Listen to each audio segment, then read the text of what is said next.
Hi ಹಾಲ್. ಇವತ್ತು Sunday ಆಗಿರೋದ್ರಿಂದ mutton ಮತ್ತು ರಾಗಿ ಮುದ್ದೆ ಮಾಡೋಣ ಅಂತೇಳಿ ನನ್ನ ಸಿಸ್ಟರ್ ಭಾಳ ದಿನಕ್ಕೆ ನಮ್ಮ ಮನೆಗೆ ಬಂದಿದ್ದಾರಲ್ವ, ಅವ್ರಿಗೋಸ್ಕರನಾದರೂ ಅಟ್ಲೀಸ್ಟ್ ಇಷ್ಟಾದರೂ ಮಾಡಲಿಲ್ಲ ಅಂದರೆ ಹೇಗೆ. ಅವಳಿಗೆ ಕೇಳಿ ಮಾಡ್ತಾ ಇದ್ದೀನಿ, ಬಟ್ ಆದರೆ ಅವಳು ನಾಚಿಕೆ ಸ್ವಭಾವ ಜಾಸ್ತಿ ಆಗಿರೋದ್ರಿಂದ ಏನು ಬೇಕು ಅಂತ ನಾನು ಇಂಥ ತಿನ್ನಬೇಕು ಅಂತ ಸೊ ನಾನೇ ಅದನ್ನು ಅರ್ಥ ಮಾಡಿಕೊಂಡು ಎಲ್ಲದನ್ನು ನಾನೇ ಮಾಡ್ತಿದ್ದೀನಿ. ಬಟ್ ಅವಳಿಗೆ ಎಷ್ಟು ಇಷ್ಟ ಆಗುತ್ತೋ ಇಷ್ಟ ಆಗಲ್ವೋ ಗೊತ್ತಿಲ್ಲ, ಮಾಡ್ತಾಯಿದ್ದೀನಿ. ಸೊ ಮಟನ್ಗೆ ಬೇಕಾಗಿರೋದು ಎಲ್ಲ ಮಸಾಲೆ ಐಟಮ್ಸ್ನೆಲ್ಲ ಮಿಕ್ಸಿಗೆ ಹಾಕಿ ಸೈಡ್ಗೆ ಇಟ್ಕೊಂಡಿದ್ದೀನಿ. ಇಲ್ಲೆಲ್ಲ ಕಟ್ ಮಾಡಿ 3/4 kg ಮಟನ್ನ ತರಿಸಿದ್ದೀನಿ. ಮಟನ್ನು ಮತ್ತು ಇದು ಪೇಸ್ಟು ಇದೆಲ್ಲ ರೆಡಿ ಮಾಡಿಟ್ಕೊಂಡು, ಅವಳಿಗೆ ಸ್ವಲ್ಪ ನಾಚಿಕೆ ಸ್ವಭಾವ ಜಾಸ್ತಿ ಆಗಿರೋದ್ರಿಂದ ಏನು ಬಾಯ್ಬಿಟ್ಟು ಕೇಳಲ್ಲ. ಇಲ್ಲಿ ಒಂದು ಕುಕ್ಕರ್ನ ಇಟ್ಬಿಟ್ಟು ಅದರಲ್ಲಿ ಸ್ವಲ್ಪ ಆಯಿಲ್ನ ಹಾಕಿ ಈ ಏನೆಲ್ಲ ಕಟ್ ಮಾಡಿ ಇಟ್ಕೊಂಡಿದ್ನಲ್ವ, ಈರುಳ್ಳಿ, ಮೆಣಸಿನ್ಕಾಯಿ, ಕೊತ್ತಂಬರಿ, ಕರಿಬೇವು, ಪುದೀನ, ಇದನ್ನೆಲ್ಲ 4 ಐಟಮ್ಸ್ನ ಒಂದೇ ಸಲ ಹಾಕಿ ಫ್ರೈ ಮಾಡ್ತೀನಿ. ಸ್ವಲ್ಪ ಈರುಳ್ಳಿ ಬ್ರೌನ್ ಕಲರ್ ಬರೋವರೆಗೂ ಫ್ರೈ ಮಾಡಬೇಕು. ಫ್ರೈ ಮಾಡಿದ್ರೆ ಚೆನ್ನಾಗಿ ಸ್ವಲ್ಪ ಬ್ರೌನ್ ಕಲರ್ ಬಿಟ್ಕೊಂಡ್ರೆ ಸಾಂಬಾರು ಚೆನ್ನಾಗಿರುತ್ತೆ ಅಂತೇಳಿ ನಾನು ಫ್ರೈ ಮಾಡ್ತಾಯಿದ್ದೀನಿ.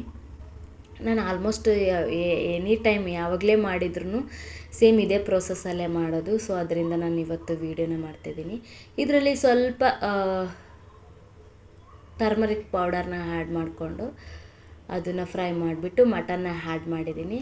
ಮಟನ್ನು ಚೆನ್ನಾಗಿ ಕುಕ್ ಮಾಡಬೇಕು, ಯಾಕಂದರೆ ಅದು ಚೆನ್ನಾಗಿ ಕುಕ್ ಮಾಡಲಿಲ್ಲ ಅಂತಂದರೆ ನಾವು ವಿಜಿಲ್ಸ್ ಅಂತೂ ಕೊಡ್ತೀವಿ, ಬಿಫೋರ್ ಏನು ಬೇಸ್ ಏನಿರುತ್ತೋ ಅದನ್ನು ಚೆನ್ನಾಗಿ ಮಾಡಬೇಕು. ಇಲ್ಲಿ ನಾನು ಫ್ರೈ ಮಾಡಿಬಿಟ್ಟು ಸ್ವಲ್ಪ ಉಪ್ಪನ್ನ ಹಾಕಿಬಿಟ್ಟು ಮಿಕ್ಸ್ ಮಾಡಿ ಅದನ್ನು ಸ್ವಲ್ಪ ಲಿಡ್ ಕ್ಲೋಸ್ ಮಾಡಿ ಕುದಿಯೋಕ್ಕೆ ಬಿಡ್ತೀನಿ ಒಂದು 10 ನಿಮಿಷ. ಯಾಕಂದರೆ ಅದು ನೀರೆಲ್ಲ ಆಯಿಲ್ ಕಂಟೆಂಟ್ನ ಬಿಡಬೇಕು, ಅದು ನೀರೆಲ್ಲ ಹೀರ್ಕೊಂಡ್ಬಿಟ್ಟು ಆಯಿಲ್ನ ಬಿಡಬೇಕು, ಹಾಗಾದರೆ ಚೆನ್ನಾಗಿರುತ್ತೆ ಟೇಸ್ಟು. ಮಾಡ್ತಾಯಿದ್ದೀನಿ. ನಮಗಷ್ಟೇ ಇಲ್ಲಿ ಎದ್ದಿದ್ದೇನೆ, ಅವ್ನ ಸೌಂಡ್ ಜಾಸ್ತಿ ಅನ್ನಿಸ್ತೈತೆ. It's okay, no problem. ಒಂದು 10 ನಿಮಿಷ ಲಿಡ್ನ ಕ್ಲೋಸ್ ಮಾಡಿ ಇಡ್ತಾಯಿದ್ದೀನಿ. 10 ನಿಮಿಷ ಆದಮೇಲೆ ತೆಗೆದುಬಿಟ್ರೆ ಆಲ್ರೆಡಿ ನೋಡ್ಬೋದು ನೀವು ಇಲ್ಲಿ ಆಯಿಲ್ ಬಿಟ್ಕೊಂಡಿದೆ. ಮಟನೆಲ್ಲ ಒಂದು 10% ಕುಕ್ ಆಗಿದೆ ಅಂತ ಅನಿಸ್ತಿದೆ ನನಗೆ. ಒಂದು 10% ಕುಕ್ ಆಗಿರೋದ್ರಿಂದ ಆ ಥರ ಟಚ್ ಮಾಡಿ ನೋಡ್ತಾ ಇದ್ದೀನಿ. ನೋಡಿ ಇಲ್ಲಿ ಆಯಿಲ್ ಬಿಟ್ಕೊಂಡಿದೆ. ಅದಕ್ಕೆ ಈಗ ಇದಕ್ಕೆ ಸ್ವಲ್ಪ ಏನೆಲ್ಲ ಖಾರ ಎಲ್ಲ ಪೇಸ್ಟ್ ಮಾಡಿಟ್ಕೊಂಡಿರೋದನ್ನು ಇದಕ್ಕೆ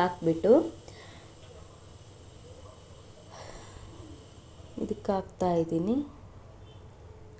ಹಾಕ್ಬಿಟ್ಟು ಸ್ವಲ್ಪ ನೀರು, ಅದೇ ಮಿಕ್ಸರ್ ಜಾರಿಂದನೇ 2 ಟೈಮ್ಸ್ ನೀರನ್ನ ಆ್ಯಡ್ ಮಾಡ್ಕೊತೀನಿ. ಆ್ಯಡ್ ಮಾಡಿಕೊಂಡು ಕುಕ್ಕರ್ನ ಕ್ಲೋಸ್ ಮಾಡಿದರೆ ಸಾಂಬಾರ್ ಈಸ್ ರೆಡಿ.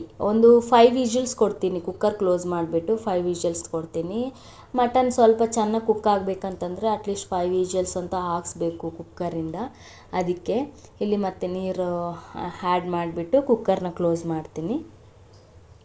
ಸಾಂಬಾರಂತೂ ಲಾಸ್ಟಿಗೆ ಹೇಗಿತ್ತು, ಚೆನ್ನಾಗಿ ಬರುತ್ತೆ ಅಂತ ಹೋಪಿಂದ ಮಾಡ್ತಾಯಿದ್ದೀನಿ. ಕುಕ್ಕರ್ನ ಕ್ಲೋಸ್ ಮಾಡಿಬಿಟ್ಟು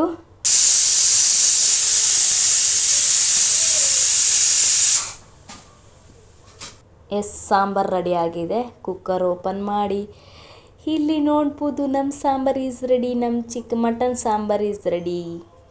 ಅಂತೂ ಇಂತೂ ಸಾಂಬಾರನ್ನ ಸಕ್ಸಸ್ಫುಲ್ಲಿ ಮಾಡಿದೆ.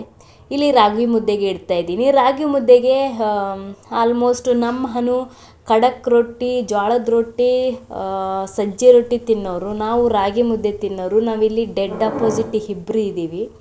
ಬಟ್ ಆದರೂ ಅವರು ಅಡ್ಜಸ್ಟ್ ಆಗ್ತಾರೆ, ನಾನು ಅಡ್ಜಸ್ಟ್ ಆಗ್ತೀನಿ, ಯಾಕಂದರೆ ರೊಟ್ಟಿನೂ ಚೆನ್ನಾಗಿರುತ್ತೆ ಅಲ್ವಾ. ಸೊ ಸದ್ಯ ನಮಗೆ ಜೋಳದ ಹಿಟ್ಟು ಇಲ್ದಿರೋದ್ರಿಂದ ನಾನು ಇಲ್ಲಿ ರಾಗಿ ಮುದ್ದೆನ ಮಾಡ್ತೀನಿ. ಆಲ್ಮೋಸ್ಟ್ ಮಟನ್ ಸಾಂಬಾರಿಗೆ ರಾಗಿ ಮುದ್ದೆನೇ ಅಲ್ವಾ ಮೇನ್ ಟೇಸ್ಟ್.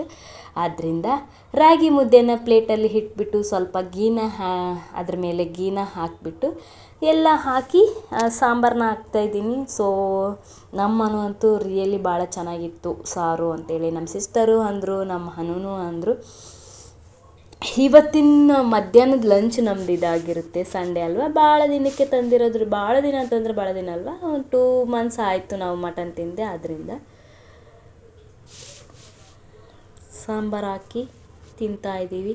ನಮ್ಮ ಮಗಸ್ತೆಗೆ ಇದೇ ಮುದ್ದೆನೇ ಸ್ವಲ್ಪ ಚಿಕ್ಕ ಚಿಕ್ಕ ಬಾಲ್ ಥರ ಮಾಡಿ ತಿನ್ನಿಸಿದೆ. ಚೆನ್ನಾಗಿ ತಿಂದ, ಕಂಪ್ಲೀಟ್ ಅಲ್ಲ ಸ್ವಲ್ಪ ತಿಂದ. ಇಲ್ಲಿ ಎಲ್ಲ ಆದಮೇಲೆ ಸ್ವಲ್ಪ ರೆಸ್ಟ್ ಮಾಡಿಬಿಟ್ಟು ಆಮೇಲೆ 5 o'clock ಆಗಿತ್ತು. ಆ ಟೈಮಲ್ಲಿ ನಾವು ಹೊರಗಡೆ ವಾಕ್ ಮಾಡೋಣ ಅಂತೇಳಿ ಹೋಗ್ತಾ ಇದ್ವಿ. ಇಲ್ಲಿ ಗ್ರೌಂಡ್ಗೆ ಹೋಗ್ತಾ ಇದ್ದೀವಿ ವಾಕ್ ಮಾಡೋದಕ್ಕೆ. ನಮ್ಮ ಸಿಸ್ಟರ್ ಇನ್ನೇನು ನಾಳೆ ಹೋಗ್ತಾರಲ್ವ, ಅದಕ್ಕೆ ನಾನು ಕರ್ಕೊಂಡೋದೆ. ನೆಕ್ಸ್ಟ್ ಟೈಮ್ ಬಾ ಅಂತ ಹೇಳಿ ಕರ್ಕೊಂಡೋದೆ. ಆಟ ಆಡಿಸ್ತಾ ಇದ್ದಾಳೆ. ಅವನು ಆ ಬಿಸಿಲಿಗೆ ಕಣ್ಣೇ ಸರಿಯಾಗಿ ತೆಗಿತಿಲ್ಲ, ಸರಿಯಾಗಿ ಆಡ್ತಾ ಇಲ್ಲ. ಅವನು ಆಡ್ತಿಲ್ಲ ಅಂಥೇಳಿ ಮತ್ತೆ ಅಲ್ಲಿ ನ್ಯಾಚುರಲ್ ಐಸ್ ಕ್ರೀಮ್ ಪಾರ್ಲರ್ ಇತ್ತು, ಅಲ್ಲಿಗೆ ಹೋಗಿ ಐಸ್ ಕ್ರೀಮ್ ತಿಂದು ಮತ್ತೆ ರಿಟರ್ನ್ ಅದೇ ಗ್ರೌಂಡಿಗೆ ಬಂದು ಇನ್ನೊಂದು ಸ್ವಲ್ಪ ಆಟ ಆಡಿ ಸ್ವಲ್ಪ ವೀಡಿಯೋ ಕ್ಲಿಪ್ಪು ಫೋಟೋಸ್ ತಗೊಂಡ್ಬಿಟ್ಟು ನಮ್ಮ ಮಗನ ಜೊತೆ ಬಂದ್ವಿ ಮತ್ತೆ ರಿಟರ್ನ್. ಈ ವಿಡಿಯೋನ ಇಲ್ಲಿಗೆ ಎಂಡ್ ಮಾಡ್ತಾ ಇದ್ದೀನಿ. ನಿಮಗೆ ಈ ವಿಡಿಯೋ ಇಷ್ಟ ಆಗಿದ್ದರೆ ಲೈಕ್ ಆ್ಯಂಡ್ ಸಬ್ಸ್ಕ್ರೈಬ್ ಮಾಡಿ. Thanks for watch. ನನ್ನ ಮಗ ನೋಡು. Yes, thank you. Bye bye.